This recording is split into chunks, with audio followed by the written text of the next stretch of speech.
നമസ്കാരം. രാഹുൽ മാങ്കൂട്ടത്തെ 3 ദിവസത്തെ കസ്റ്റഡിയിൽ വിട്ടുകൊണ്ട് കോടതി ഉത്തരവായി.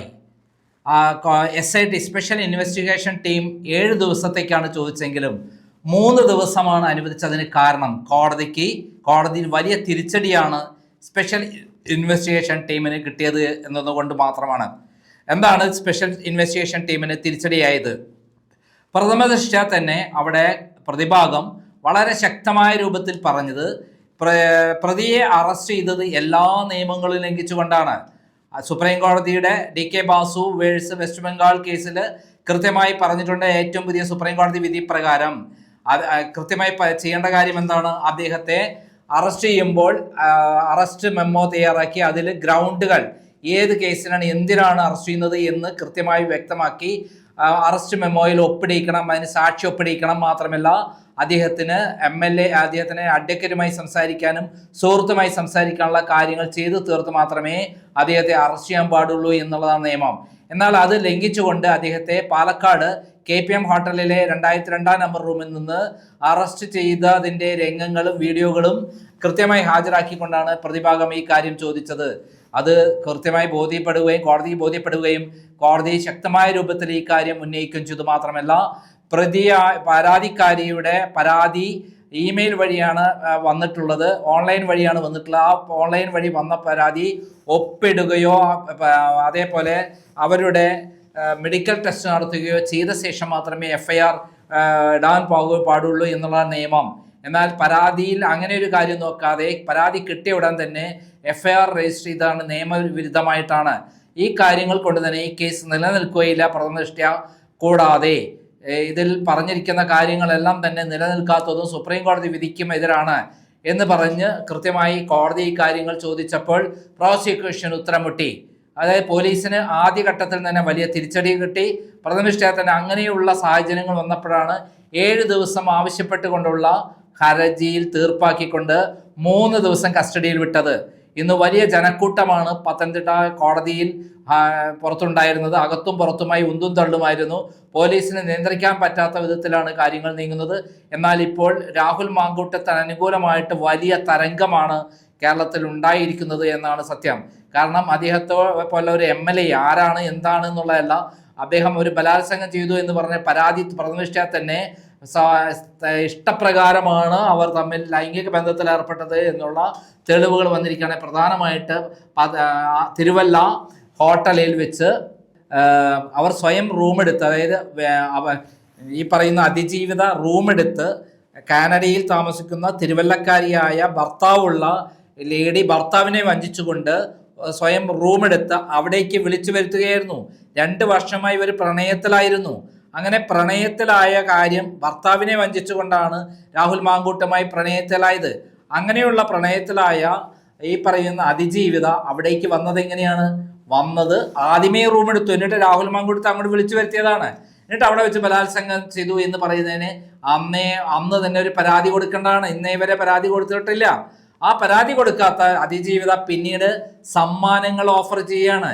അവിടെ വെച്ച് അവരെ അടിച്ചു, അവരെ ശരീരത്തിൽ തുപ്പി, അതോടൊപ്പം തന്നെ അവരെ ക്രൂരമായി ബലാത്സംഗം, ശരീരത്തിലൊക്കെ മുറിപ്പാടുകളുണ്ട്, കടിച്ചും മാന്തിയുമുള്ള മുറിപ്പാടുകളുണ്ട്, ഭീകരമായ ബലാത്സംഗമായി നടത്തിയത് എന്നാണ് അവർ പറയുന്നത്. എന്നാൽ അന്ന് അത് പരാതി കൊടുക്കാതെ മാസങ്ങൾ കഴിഞ്ഞ് കൊല്ലങ്ങൾ കഴിഞ്ഞ് പരാതി കൊടുത്തിട്ട് പരാതി തന്നെ കൊടുത്തിട്ട് ഓൺലൈൻ വഴിയാണ് പരാതി കൊടുത്തത്. ആ പരാതിയിൽ നിയമപ്രകാരം FIR രജിസ്റ്റർ ചെയ്യുന്നതിന് മുമ്പ് അവരെ വിളിച്ചു വരുത്തി അവരെ ഒപ്പിട്ട് ആ പരാതിയിൽ വാങ്ങണം. അങ്ങനെ ഒരു സംഭവം ഉണ്ടായില്ല. അതിനുശേഷം എന്താണ് അടുത്ത നടപടിക്രമം? അവരുടെ ഇത്തരം ബലാത്സംഗ കേസായതിനാൽ അവർക്കെതിരെ എന്തുണ്ടാവണം? മെഡിക്കൽ ടെസ്റ്റ് നടത്തണം. എന്നിട്ട് മാത്രമേ FIR രജിസ്റ്റർ ചെയ്യാവൂ. ആ നടപടിക്രമങ്ങളൊന്നും പാലിച്ചില്ല. അറസ്റ്റ് ചെയ്തതും നിയമവിരുദ്ധം. പിന്നെ രാഹുൽ മാങ്കൂട്ടത്തെ അറസ്റ്റ് ചെയ്ത് നേരെ കൊണ്ടുവന്നത് എവിടേക്കാണ്? പോലീസ് സ്റ്റേഷനിലേക്കല്ല, എയർ ക്യാമ്പിലേക്കാണ്. അങ്ങനെ എല്ലാ തരത്തിലുള്ള നിയമങ്ങൾ ലംഘിച്ചുകൊണ്ട് ഒരു MLA പോലും നിയമവിരുദ്ധമായിട്ടാണ് ഇവിടെ നടപടിക്രമങ്ങൾ നടത്തിയിട്ടുള്ളത്. അതുകൊണ്ട് തന്നെ പ്രഥമദൃഷ്ട്യാ തന്നെ നടപടിക്രമങ്ങളൊന്നും പാലിക്കാതെ ഇങ്ങനെ കേസ് എടുത്തത് കൊണ്ട് വ്യക്തമായി പ്രാഥമികമായിട്ട് ഒരു ബലാത്സംഗ കേസിൽ സുപ്രീം കോടതി പറഞ്ഞിട്ടുള്ളത് കൃത്യമായിട്ട് എതിർ കക്ഷിയുടെ വാദങ്ങൾ പൂർണ്ണമായി കേട്ടിട്ട് മാത്രമേ FIR-ൽ നടപടിയെടുക്കാൻ പാടുള്ളൂ. അതിന് 35(3) നോട്ടീസ് കൊടുക്കണം. അങ്ങനെ ഒരു കാര്യവും ചെയ്തിട്ടില്ല. മൊത്തത്തിൽ പിണറായി വിജയന്റെ നിർദ്ദേശപ്രകാരം ഇത്തരം കാര്യങ്ങൾ ചെയ്യുന്നു. അപ്പുറത്ത് ശങ്കർദാസിനെ, ഇന്ന് കോടതി പറഞ്ഞിട്ടുള്ള കാര്യം, ശങ്കർദാസിനെ ഹൈക്കോടതി പറഞ്ഞിട്ട് പോലും അറസ്റ്റ് ചെയ്യാതെ സുരക്ഷിതമായി രക്ഷപ്പെടുത്തുകയാണ് എന്നാണ് പറഞ്ഞിരിക്കുന്നത്. അങ്ങനെ തങ്ങൾക്ക് ഇഷ്ടപ്രകാരമുള്ള ആളുകളെ അറസ്റ്റ് ചെയ്യുകയും ഇല്ലാത്ത ആളുകളെ നിയമവിരുദ്ധമായി അറസ്റ്റ് ചെയ്യുകയും ചെയ്യുന്ന രീതിയാണ്. ഇവിടെ ഒരു ബലാത്സംഗം നടന്നിട്ടില്ല, അതുകൊണ്ട് തന്നെ നിരപരാധിയായ എൻ്റെ കക്ഷിക്ക് കസ്റ്റഡിയിൽ വിട്ടുകൊടുക്കണ്ട എന്നാണ് പ്രതിഭാഗം വാദിച്ചത്.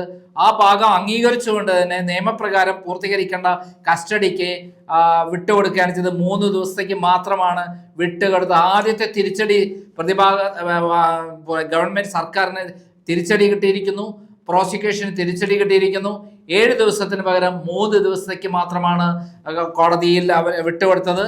ഇന്ന് നിർബന്ധമായിട്ടും വിട്ടുകൊടുക്കും, കസ്റ്റഡിയിൽ വിട്ടുകൊടുക്കാതിൻ്റെ പ്രൊസീഡിയറാണ് എന്നും കൃത്യമായി മനസ്സിലാക്കിക്കൊണ്ടാണ് 7 ദിവസത്തിന് പകരം ഈ SITയുടെ വാദം അംഗീകരിക്കാതെ 3 ദിവസത്തേക്ക് വിട്ടുകൊടുത്തത്. അദ്ദേഹത്തിന് ഈ പറയുന്ന മൊബൈൽ, ഈ പരസ്പരം അങ്ങോട്ടും ഇങ്ങോട്ടും ചാറ്റ് ചെയ്തുള്ള മൊബൈൽ വളരെ അത്യാവശ്യമാണ് എന്നുള്ളതാണ് ഇതിൻ്റെ അകത്ത് SIT പറഞ്ഞിട്ടുള്ളത്. അതുപോലെ ഡിവൈസ് അടക്കമുള്ള പല കാര്യങ്ങളും കിട്ടേണ്ടത് കൊണ്ട് 3 ദിവസത്തേക്ക് ആണ് ഇപ്പോൾ വിട്ടുകൊടുത്തത്. അതിൻ്റെ പ്രൊസീഡിയർ മാത്രമാണ് ഇപ്പോൾ നടന്നിരിക്കുന്നത്. പ്രഥമദൃഷ്ട്യാ തന്നെ കൃത്യമായി കോടതി വളരെ ശക്തമായ രൂപത്തിൽ, രൂക്ഷമായ രൂപത്തിലാണ് വിമർശിച്ചിരിക്കുന്നത് സർക്കാരിനെ. കാരണം അറസ്റ്റ് ചെയ്തത് മുതൽ FIR ഇട്ടത് മുതൽ എല്ലാ കാര്യങ്ങളും ലംഘനമാണ് നടന്നിരിക്കുന്നത്.